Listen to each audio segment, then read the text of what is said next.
Hello friends, welcome to my YouTube channel Anubhav classes. तो friends, आज के इस वीडियो में बात करेंगे हम मैथ के विभाज्यता के नियम के बारे में। तो दोस्तों, यदि आप हमारे यूट्यूब चैनल से जुड़ना चाहते हैं तो आप हमारे यूट्यूब चैनल को लाइक करें, शेयर करें, सब्सक्राइब ज़रूर करें। तो दोस्तों, आइए सबसे पहले हम विभाज्यता के बारे में पढ़ेंगे कि विभाज्यता क्या होता है। तो सबसे पहले फ्रेंड्स, दो का विभाज्यता पढ़ते हैं कि दो से कौन सी संख्या विभाजित हो जाएगी। तो दो से विभाज्यता के लिए आप इसका नियम है कि यदि दी गई संख्या के अंतिम अंक, यदि कोई संख्या दिया गया हो, जैसे मान लीजिए यहाँ पे दिया गया हो 4, 5, 6, 7, 8, ये कोई संख्या है।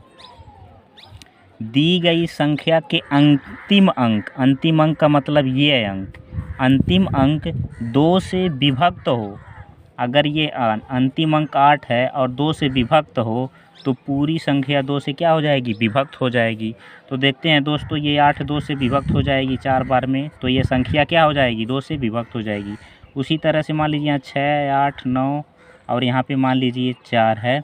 तो अब देखिए यहाँ पे अंतिम अंक, इकाई का अंक क्या है? 2 से विभक्त है, 2 से विभक्त हो जाएगी तो ये पूरी संख्या क्या हो जाएगी?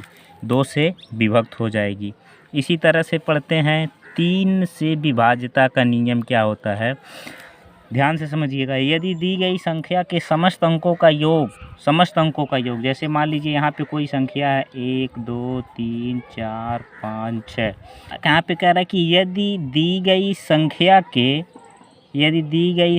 के समस्त अंकों का योग 3 से विभक्त हो तो पूरी संख्या 3 से विभक्त हो जाएगी।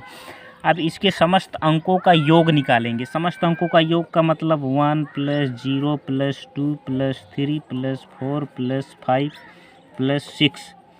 तो देखिए यहाँ पे 2, 1, 3, 3 कट जाएगा, 3 3 से कट जाएगा, फिर 3 से कट जाएगा, फिर उसके बाद यहाँ पे देखिए ये 6 3 से कट जाएगा, ये 5, 4, 9 3 से कट जाएगा। यानी ये संख्या क्या है? 3 से विभक्त है। उसी तरह से दूसरा संख्या ले लेते हैं।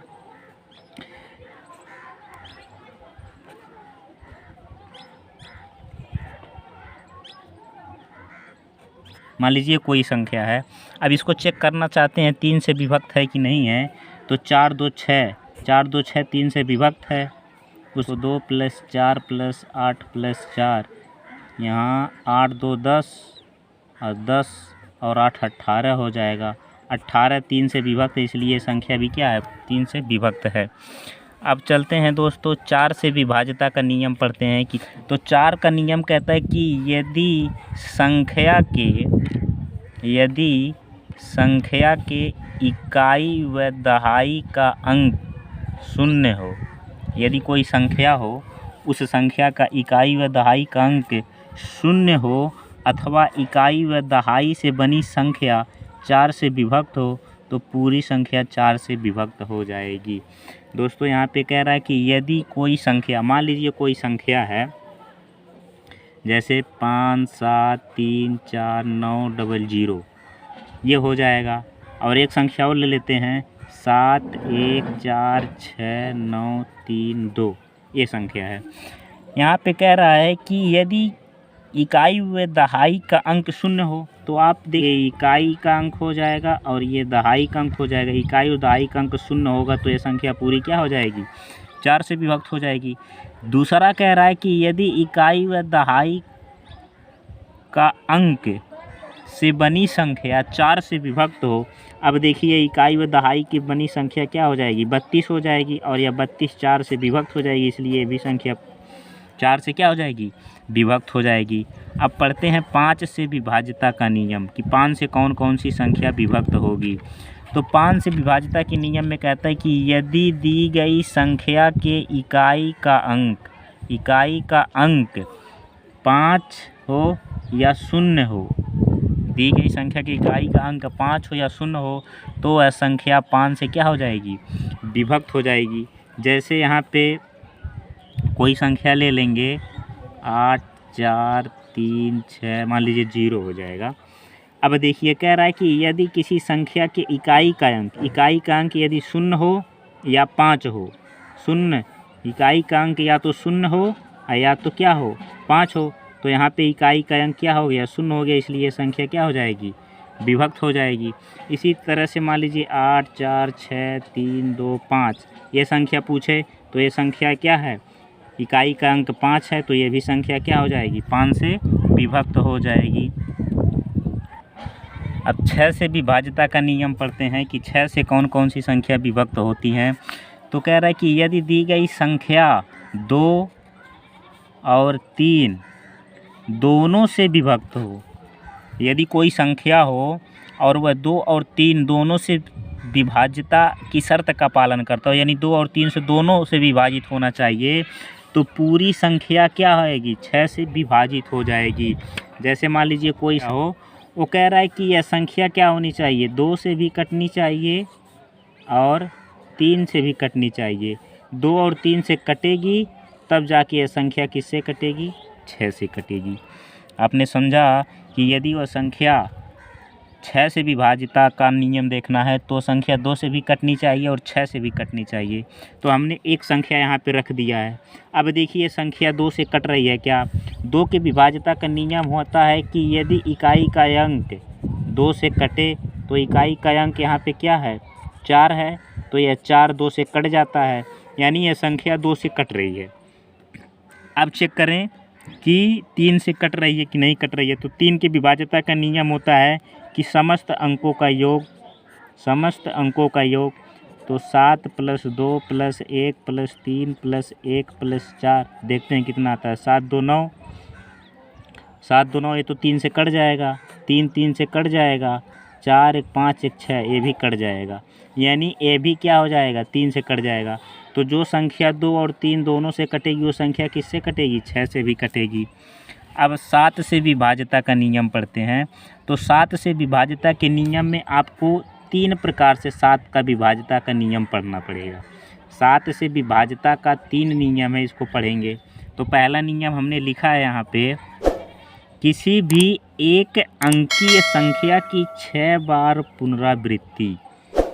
7 से विभाज्यता के नियम में पहला नियम पढ़ रहे हैं कि जब कोई एक अंक की संख्या 6 बार आए तो वह संख्या 7 से क्या हो जाएगी विभक्त हो जाएगी। जैसे मान लीजिए यहाँ पे 2 2 2 2 2 2 3 3 6 बार आए, 4 4 4 4 4 4 3 3 6 बार आए। जब कोई एक अंक की संख्या 6 बार आए तो वह संख्या किससे विभक्त होगी 7 से विभक्त होगी। याद कीजिएगा दोस्तों, बहुत ही इम्पॉर्टेंट है, इसमें से ज़रूर एक आध प्रश्न पूछ लेता है। तो अब इसके दूसरे नियम में चलते हैं। देखिए अब ये अगर आ जाएगी तो ये संख्या मान लीजिए कोई एक अंक की संख्या 6 बार आती है तो ये संख्या 3 से 11 से 13 से 37 से और 1001 से भी विभाजित होती हैं, 1001 से भी विभाजित होती हैं। जब कोई एक अंक की संख्या अगर 6 बार आएगी तो 3 से भी कटेगी, 11 से भी कटेगी, 13 से भी कटेगी, 37 से भी कटेगी और 1001 से भी कटेगी, और साथ ही साथ वह संख्या 7 से भी क्या होगी विभाजित होगी या कटेगी। अब इसके दूसरे नियम पे चलते हैं दोस्तों। इसका दूसरा नियम कह रहा है कि किसी भी द्विअंकी संख्या की 3 बार पुनरावृत्ति, यानी जब कोई 2 अंक की संख्या हो और 3 बार उसकी पुनरावृत्ति हुई हो तो वह संख्या 7 से विभक्त होगी। जैसे मान लीजिए दोस्तों यहाँ पे 2 3 2 3 2 3। अब देखिए 2 अंक की संख्या है, ये भी 2 अंक की संख्या, ये भी 2 अंक की संख्या है। जब कोई 2 अंक की संख्या 3 बार पुनरावृत्ति हो तो वह संख्या किससे हो विभक्त होगी 7 से। जैसे मान लीजिए 4 5 4 5 4 5 1 2 3 बार, यह संख्या 2 अंक की संख्या की 3 बार पुनरावृत्ति हुई, इसलिए यह संख्या किससे कटेगी 7 से कटेगी। यदि किसी 2 अंक की संख्या की 3 बार पुनरावृत्ति होती तो 7 से कटेगी और साथ में यह 3 से कटेगी, 13 से कटेगी और 37 से भी यह संख्या कटेगी, 3 से कटेगी, 13 से कटेगी और 37 से भी यह संख्या क्या होगी, विभाजित होगी। इसका तीसरा नियम पढ़ते हैं। इसका तीसरा नियम है, कह रहा है कि किसी भी त्रिअंकी मतलब 3 अंकी संख्या की 2 बार पुनरावृत्ति हो तो वह संख्या 7 से विभक्त होगी। अब कोई संख्या 3 अंकी संख्या 2 बार पुनरावृत्ति हो तो वह संख्या 7 से विभक्त होगी। जैसे 7 3 2 7 3 2। देखिए 3 अंकी संख्या, ये भी 3 अंकी संख्या और 2 बार पुनरावृत्ति हुई है, इसलिए यह 7 से विभक्त होगी। 8 4 6 8 4 6। देखिए 3 अंकी संख्या हो गई, ये 3 अंकी संख्या हो गई और 2 बार पुनरावृत्ति हुई है, इसलिए यह संख्या किससे विभक्त होगी, 7 से विभक्त होगी। और देखिए यदि ये 3 अंकी संख्या की पुनरावृत्ति 2 बार होती है तो यह 11 13 और 1001 से भी क्या होगी, विभक्त होगी। 11 से 13 से और 1001 से भी ये संख्या विभक्त होगी। 9 से विभाज्यता के नियम पढ़ते हैं। 3 और 9 का विभाज्यता का नियम बहुत ही आसान है दोस्तों। 9 से विभाज्यता का नियम कहता है कि संख्या, यदि किसी संख्या के समस्त अंकों का योग 9 से विभक्त हो तो संख्या 9 से क्या होगी, पूरी विभाजित हो जाएगी। जैसे मान लीजिए 9 से विभाज्यता के नियम के लिए वह संख्या क्या होनी चाहिए, पूरी संख्या का अंकों का योग 9 से क्या होना चाहिए, विभक्त होना चाहिए। तो वह संख्या क्या हो जाएगी, 9 से विभक्त हो जाएगी। जैसे मान लीजिए 4 5 6 3 8 1। मान लीजिए कोई संख्या है, मान लीजिए यहाँ पे 3 6 4 5 2 7, ये कोई संख्या है। तो कहता है कि दी गई संख्या के समस्त अंकों का योग 9 से विभक्त होना चाहिए। तो 4 5 9 यानी 9 से कट गया, 6 3 9 8 1 9 यानी ये संख्या क्या होगी, पूरी 9 से विभक्त हो जाएगी। उसी तरह से ये देखिए 9 से कटता है कि नहीं, 6 3 9 कट जाएगा, 4 5 9 कट जाएगा, 7 2 9 कट जाएगा। अगर मान लीजिए 8 2 5 4 3, अब देखिए 8 2 ये 5 4 3, ये 9 से कट जाएगा और ये 9 से नहीं कटेगा, इसलिए यह संख्या 9 से विभक्त नहीं होगा। अब 11 से विभाज्यता का नियम पढ़ते हैं। 11 से विभाज्यता का नियम कहता है कि यदि दी गई संख्या के सम स्थानों के अंकों का योग और विषम स्थानों के अंकों के योग का अंतर, सम स्थानों के अंकों का योग और विषम स्थानों के अंकों के योग का अंतर या तो 0 हो और या तो 11 से विभक्त हो, तो वह संख्या, पूरी संख्या क्या हो जाएगी, 11 से विभक्त हो जाएगी। जैसे मान लीजिए यहाँ पे कोई संख्या है 5 1 4 7 3 4। अब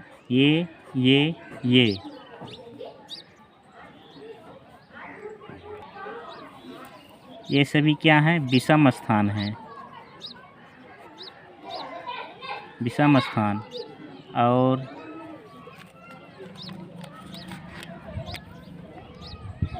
ये और ये सभी क्या हैं, सम स्थान है। तो सम स्थान का योग माइनस विषम स्थान का योग। अब ये देखिए, अगर इसको जोड़ लीजिए और इसको जोड़ लीजिए और इसको घटा दीजिए, यदि अंतर 0 हो या 11 से विभक्त हो तो संख्या पूरी संख्या क्या हो, विभक्त हो जाएगी। जैसे देखिए अभी हम यहाँ पे पहले विषम स्थानों का जोड़ेंगे तो 5 + 4 + 3, 5 4 9 3 12 हो जाएगा। ये विषम है, विषम स्थानों का योग। अब सम स्थानों का योग जोड़ेंगे, क्या हो जाएगा, तो सम स्थानों का योग 1 7 3, 1 + 7 + 3 7, 1 + 7 + 4, तो 7 4 11 1 12, अब देखिए इनका अंतर 12 माइनस 12 बराबर 0, 0 आया तो ये संख्या 7 से क्या हो जाएगी, विभक्त हो जाएगी। यदि इसमें से इसको घटाने के बाद 11 बचता या 11 का कोई गुणज होता तो वो भी संख्या क्या होती, 11 से विभक्त हो जाती।